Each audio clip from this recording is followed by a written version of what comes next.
पंछी पानी पीने से न घटे सरिता नीर, धर्म किए धन ना घटे, सहाय करे रघुवीर।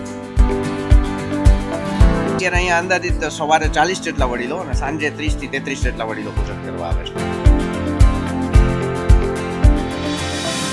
અને સવારે દાળ ભાત શાક રોટલી છાશ સંભારો અને સાંજે રોટલી ખીચડી શાક અને કઢી આપવામાં આવે છે. એવું મને મનથી અહેસાસ થાય કે મને આજની ચિંતા હતી ને જમવાનું તમે અહીંયા જમવા આવશો તો તમે પછી ઘરે જમવા નહીં જાઓ. આજે અમે રામ રચિત ફાઉન્ડેશન ટ્રસ્ટમાં છીએ, જ્યાં ઘણા બધા નિરાધાર વડીલો માટે ફ્રીમાં પૌષ્ટિક ભોજન કરી શકે એવી સરસ મજાની વ્યવસ્થા કરવામાં આવી છે. તો ચાલો અહીંયાની વિઝિટ કરીએ. રામ રચિત ફાઉન્ડેશન ટ્રસ્ટના ટ્રસ્ટી તરીકે અત્યારે ઓમભાઈ છાયા છે, એ કાર્યરત છે. તો એમની સાથે વાત કરીએ આના વિશે. ઓમભાઈ, કેટલા વૃદ્ધો અત્યારે અહીંયા જમવા આવે છે? અત્યારે અહીંયા અંદાજિત સવારે 40 જેટલા વડીલો અને સાંજે 30 થી 33 જેટલા વડીલો પૂજન કરવા આવે છે. બરાબર. અને શરૂ ક્યારથી કર્યું તમે? એકચ્યુઅલી આ જે કાર્ય છે 4 એપ્રિલ 2023 ના દિવસે આપણે ટિફિન આપવાનું શરૂ કરેલું હતું. 3 વર્ષ આપણે ટિફિન આપ્યું. બેડ રિડન જે વડીલો બહાર નથી નીકળી શકતા, પરંતુ ડિલિવરીના અમુક અવરોધોને લીધે આપણે એવું કર્યું કે જે વડીલો આવી શકે છે અહીંયા ઇન્દિરા સર્કલ પાસે જમવા આવી જાય, જે ઊભા નથી થઈ શકતા એના ટિફિનો એઝ ઇટ ઇઝ ચાલુ છે. બરાબર છે. અને ફૂડની ક્વોલિટી વિશે શું કહેશો અને શું શું વસ્તુ જી, આપવામાં આપણે આવે છે? ફૂડની ક્વોલિટીમાં જેટલી પણ વસ્તુ છે સ્ટાન્ડર્ડ આપણા ઘરે વાપરતા હોય એ જ ઉપયોગ કરવામાં આવે છે, જેમ કે સિંગટેલ છે, બાસમતી ચોખા છે વગેરે. અને સવારે દાળ ભાત શાક રોટલી છાશ સંભારો અને સાંજે રોટલી ખીચડી શાક અને કઢી આપવામાં આવે છે. બરાબર. અને આ જે કામ કરો છો એ કામ કરીને તમને કેવો આનંદ થાય છે? મને તો એટલો વિશેષ આનંદ થાય છે કે જે શબ્દોમાં નહીં વર્ણવી શકીએ. રોજ અમારા ઈશ્વરના ઈષ્ટના દર્શન થતા એવું લાગે છે. એક ખાસ કોઈ વડીલને અહીંયા આવવું હોય, આ અમે લોકેશન એવું રાખ્યું છે ઇન્દિરા સર્કલ, તમે સંતોષ ડેરીથી રૈયા એક્સચેન્જ બાજુ જાઓ એટલે તરત જ શ્રદ્ધા હોસ્પિટલની નીચે છે. આ લોકેશન રાખવાનું રીઝન એ કે અહીંયા 90% વડીલો એવા છે જે PRTS નો ઉપયોગ કરીને આવી શકે. તો રાજકોટના કોઈ પણ ખૂણેથી કોઈને જમવા અહીંયા આવવું હોય તો એ આવી શકે. બીજું કે અહીંયા જે ભોજન આપવામાં આવે છે સંપૂર્ણ નિઃશુલ્ક છે, કોઈ પાસે 1 રૂપિયો પણ લેવામાં આવતો નથી. કોઈ વડીલને અહીંયા જમવા આવવું હોય, ખાસ તો અમે વિનંતી કરીએ કે આ અવર રાજકોટના માધ્યમથી આ મેસેજ વધુ ને વધુ લોકો સુધી પહોંચે. 70 160 41 329 આ નંબર ઉપર ફોન કરે, એમનું ખાલી એમને નામ આપે અને સવારે 9 થી 10 માં આધાર કાર્ડ અને ફોટો લઈને આવી જાય. 365 દિવસ દિવાળી, જન્માષ્ટમી, સંક્રાંત બંને ટાઈમ ભોજન એમને મળશે. અને આ ખાલી વડીલો માટે જ છે? અત્યારે આ કાર્ય છે વડીલો માટે, દિવ્યાંગજનો માટે અને જરૂરિયાતમંદ કોઈ વ્યક્તિ દેખાય તો સ્પેશિયલ કેટેગરીમાં એમને પણ આપણે આપીએ છીએ. બરાબર છે. અને તમારું એડ્રેસ કહી દો અને અહીંયા જમવા આવવાનો ટાઈમિંગ. આપણું એડ્રેસ છે ને ઇન્દિરા સર્કલ પાસે સંતોષ ડેરીથી રૈયા એક્સચેન્જ તરફ જઈએ એટલે શ્રદ્ધા હોસ્પિટલની નીચે જુગાડી અડ્ડાની બાજુમાં આપણું આ એડ્રેસ આવેલું છે.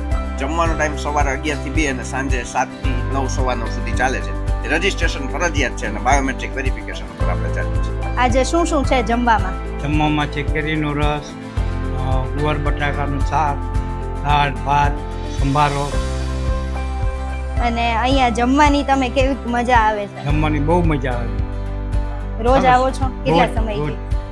17 તારીખે ચાલુ થયું છે, 18 તારીખે આવી. બરાબર. એના પહેલા ટિફિન કે એવું કંઈ તમે લેતા કે? બહારથી લેતા બરાબર. હવે તમને અહીંયા અહીં મળી રહે છે થોડું. બરાબર છે. હું ને મારી પત્ની 2 નિસંતાન હતા. હા. વખત 35 40 વર્ષ સુધી મેં એકમેકના સહારે જીવા, સમજ્યા.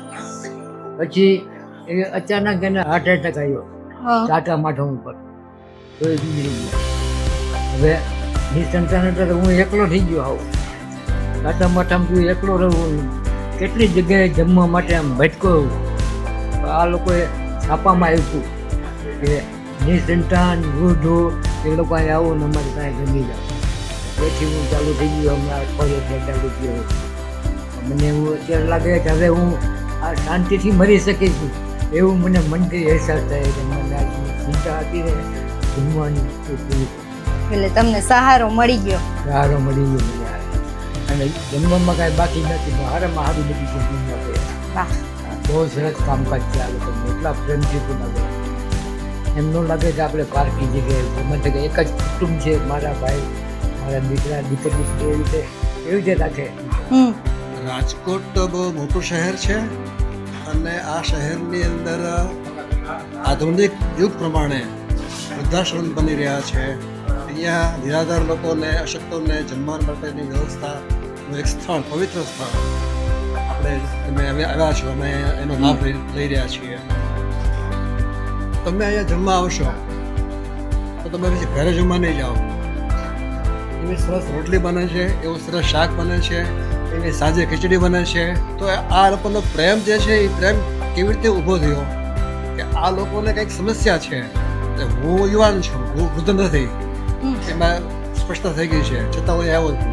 અત્યારે થોડુંક મારું માઇનસ પોઈન્ટ ચાલે છે મારો અત્યારે. બરાબર. તો સમાજમાં આ અમારી વાત જે છે એ એવી જગ્યાએ પહોંચતી કરો કે આ જે લોકોને શા માટે જમવા આવવું પડે છે, કેમ એમના ઘરે જમતા નથી, what is the problem there, એનું પણ ચિંતન થવું જોઈએ એક સાઈડ. અને એક સાઈડ જો એનો કોઈ ઉપાય ન હોય, એનું કોઈ સોલ્યુશન ન હોય, તો આ જે જગ્યા પવિત્ર બની છે એ સેવાને યોગ્ય એક યજ્ઞ છે, યજ્ઞ જેવું બની ગયું છે. જી. કારણ કે જે કંઈ આરોગ્ય છે ને એ એક યજ્ઞ જ છે.